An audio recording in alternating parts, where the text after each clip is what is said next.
Hello दोस्तों, स्वागत है आपका आपके अपने YouTube channel one step for education में। और आज हम बात करने वाले हैं मुंशी प्रेमचंद जी के नमक के दरोगा उपन्यास की। अंग्रेज़ों ने नमक विभाग बनाया और इस विभाग में नौकरी पाने के लिए लोगों के बीच में होड़ मच जाती है, क्योंकि ये विभाग कमाई का विभाग था। तो हर कोई प्रयास कर रहा था साम दाम दंड भेद से कि वो इस विभाग में नौकरी। पंडित बंशीधर अपने पिता की तरफ जाते हैं और पिता से मिलते हैं। पिता उनसे समझाते हैं कि बेटा, अब तुम बड़े हो गए हो और तुम्हें भी कोई नौकरी करनी चाहिए, क्योंकि इस परिवार का पूरा भार अब तुम पर है और तुम्हें ही इस परिवार को चलाना है। ये सुनकर के वंशीधर पिताजी की आज्ञा लेते हैं और कहते हैं कि मैं प्रयास करूँगा। जल्द ही पंडित वंशीधर को नमक विभाग में नौकरी मिल जाती। नमक विभाग में नौकरी मिलने के बाद वंशीधर की पहली पोस्टिंग यमुना के तट पर होती है। यमुना के तट पर बड़े पैमाने पर नमक बनाया जाता था।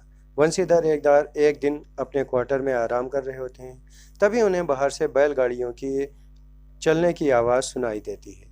वंशीधर की आंख खुल जाती है और वो उठ बैठते हैं। उठ बैठ करके वो तैयार होते हैं, अपनी यूनिफॉर्म पहनते हैं। यूनिफॉर्म पहन करके अपने साथ हवलदार को लेकर के उस ओर चल देते हैं जिस ओर से आवाज़ आ रही होती है। जल्द ही पंडित वंशीधर बैलगाड़ियों के सामने खड़े थे। वो बैलगाड़ियों को आता हुआ देख करके ठहर जाते हैं और बैलगाड़ी वाले से पूछते हैं कि इन बैलगाड़ियों में क्या है। बैलगाड़ी वाला कोई उत्तर नहीं देता। वंशीधर बैलगाड़ी वाले से डांट करके पूछते हैं, इन गाड़ियों में क्या है।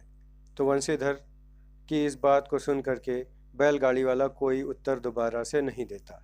वंशीधर खुद बैलगाड़ियों की तरफ बढ़ते हैं और बैलगाड़ियों को स्वयं चेक करते हैं। जब वो चेक करते हैं तो उन्हें पता चलता है कि उन बैलगाड़ियों में नमक भरा हुआ है। तो वो सवाल करते हैं कि इन बैलगाड़ियों में ये नमक किसकी परमिशन से ले जाया जा रहा है और कहाँ ले जाया जा रहा है। इस बात को सुन करके बैलगाड़ी वाला जवाब देता है कि ये नमक यहाँ के प्रसिद्ध व्यक्ति अलोपी दीन का है।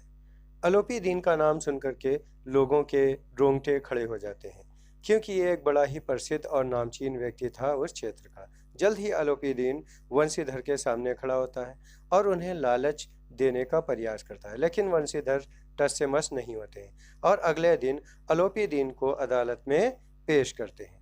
अदालत में पेश करने की बात को सुन करके पूरे शहर में चर्चा हो जाता है। जल्द ही अदालत में सुनवाई शुरू। अलोपी दीन वकीलों की एक फौज लेकर के अदालत में पहुंचता है। अदालत में सुनवाई शुरू होती है। सुनवाई शुरू होने के बाद वंशीधर अपना पक्ष रखते हैं।